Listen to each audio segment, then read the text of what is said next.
Assalamualaikum warahmatullahi wabarakatuh. Selamat pagi dan salam sejahtera untuk kita semua.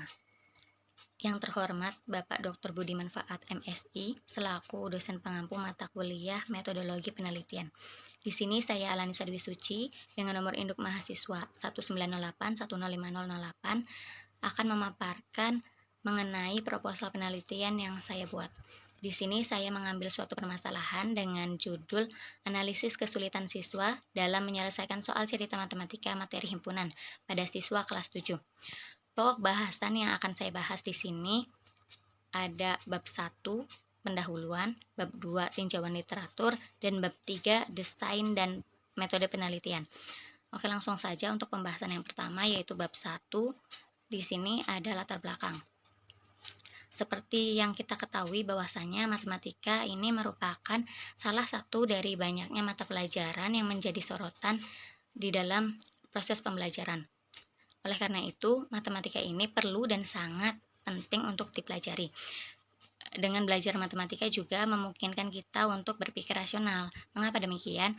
Karena dalam matematika itu antar konsepnya memiliki keterkaitan yang jelas dan kuat.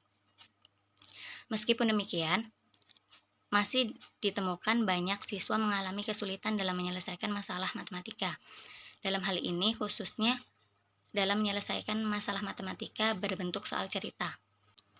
Soal cerita ini dinilai memiliki tingkat kesulitan yang lebih tinggi dibandingkan dengan soal matematika yang tertulis dalam bentuk model matematika. Nah, soal cerita ini berkonsep sesuai dengan realitas sehari-hari, di mana penulisannya itu seperti cerita pendek. Dalam soal cerita ini, selain diperlukan kemampuan bermatematika, juga diperlukan kemampuan dalam berbahasa Indonesia. Mengapa demikian? Karena dalam menyelesaikan soal cerita matematika diperlukan kemampuan membaca dan menemukan maksud dari soal yang diberikan, baik yang tersirat maupun yang tersurat. Nah, hal inilah yang berkaitan dengan kemampuan berbahasa Indonesia. Nah, untuk salah satu materi matematika yang acap kali ditemukan kesulitan, yaitu materi himpunan. Materi himpunan ini dianggap memiliki tingkat kesulitan yang lebih tinggi. Alasannya karena operasi dalam materi himpunan ini berbeda dengan operasi yang sering dijumpai saat sebelumnya gitu, di dalam pembelajaran sebelumnya.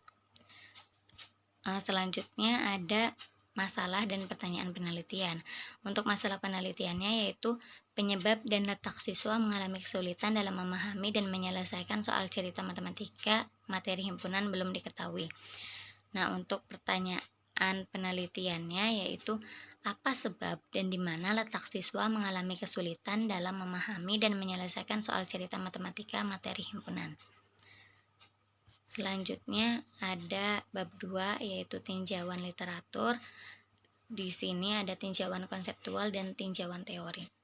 Untuk tinjauan konseptual ada kesulitan belajar matematika, soal cerita, dan materi himpunan. Untuk tinjauan teorinya sendiri itu saya mengambil teori belajar kognitif dan teori belajar konstruktivisme. Untuk tinjauan konseptual yang pertama yaitu kesulitan belajar. Apa sih kesulitan? Kesulitan adalah suatu keadaan di mana seseorang tidak mampu menyelesaikan suatu hal dengan mudahnya.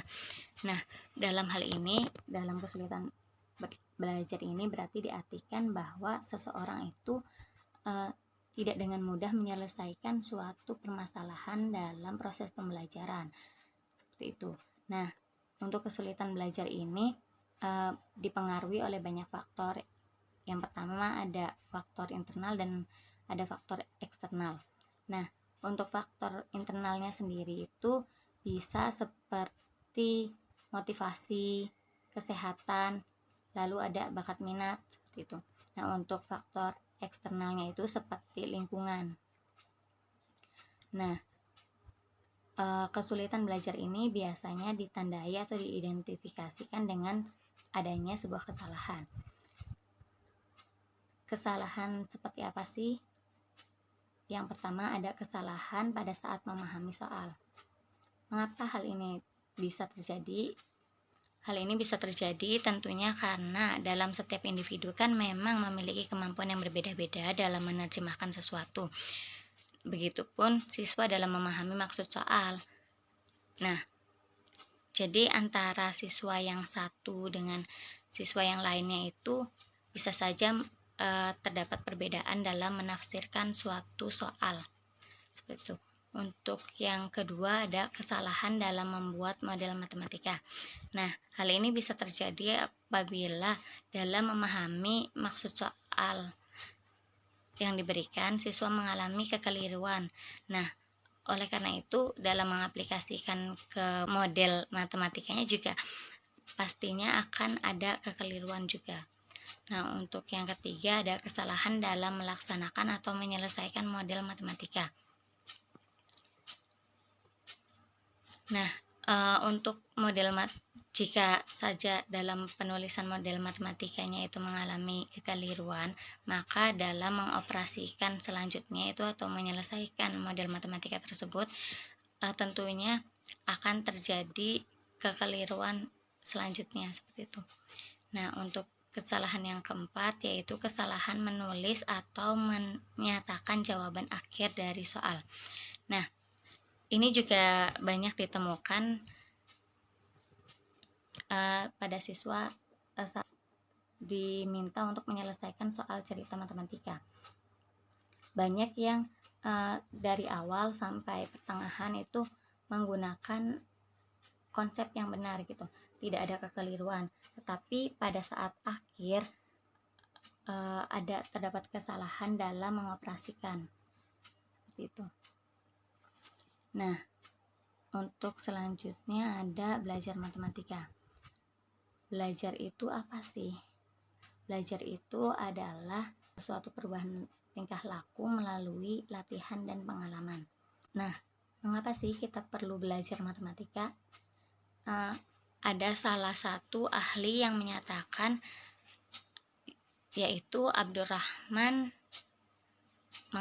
mengutarakan bahwa ada 5 alasan pentingnya belajar matematika. Yang pertama, karena matematika menjadi alat berpikir yang jelas dan logis. Yang kedua, matematika menjadi sarana memecahkan masalah yang terjadi di kehidupan sehari-hari. Yang ketiga, matematika sebagai upaya mengenal pola-pola korelasi dan generalisasi pengalaman. Yang keempat, matematika menjadi sarana untuk berbagi kreativitas. Lalu yang kelima, matematika menjadi sarana untuk meningkatkan kesadaran terhadap perkembangan budaya. Untuk pembahasan selanjutnya ada soal cerita. Soal cerita ini adalah suatu soal yang berbentuk seperti cerita pendek. Nah, soal cerita ini dinilai memiliki tingkat kesulitan yang lebih tinggi dibanding bentuk soal lainnya. Untuk selanjutnya ada materi himpunan. Himpunan itu apa sih? Himpunan adalah suatu kumpulan objek-objek yang berbeda yang dipandang memiliki satu kesatuan. Ada banyak contoh himpunan di dalam kehidupan sehari-hari. Yang pertama ada kumpulan hewan berkaki 4. Terus ada kumpulan negara ASEAN. Lalu ada juga kumpulan nama-nama kota di Jawa Barat.